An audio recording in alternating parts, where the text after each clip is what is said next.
Quando una persona soffre di ansia sociale grave, fatica a comunicare con il prossimo. Bisogna tenere presente che, anche se fa fatica, non significa affatto che non voglia avere legami con gli altri. Ciao a tutti lettori e anime watchers e bentornati su Consigli Anime Manga, la rubrica di Wikos in cui si parla in pochi minuti di anime e manga per tutti quelli che sono curiosi di scoprire opere nuove. Io sono Nicky D e in questo episodio parleremo di Komi Can't Communicate, manga iniziato nel 2016 che ha avuto un adattamento anime nel 2021. Shoko Komi inizia a frequentare il liceo Itanai e tutti gli studenti la notano subito per la sua bellezza e il suo modo di fare molto austero. Sembra la vita da liceale perfetta, ma Komi ha un grande problema.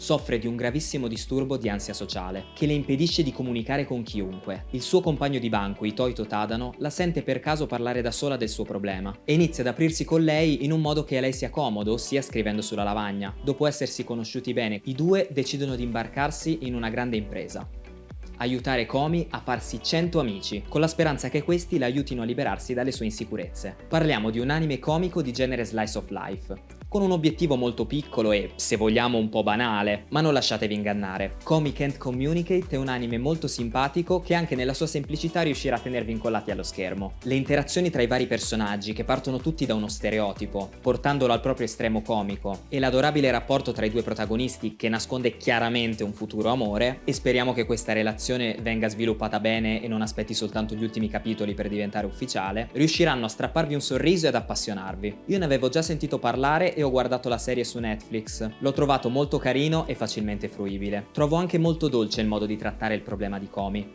D'altronde i ragazzini giapponesi sono abituati a concentrarsi molto sullo studio piuttosto che sul creare relazioni con gli altri. Però tutto questo viene trattato con leggerezza e con l'ottimismo che si possa risolvere grazie all'aiuto dei propri amici. Manga o anime? In questo caso sta molto la vostra preferenza di fruizione.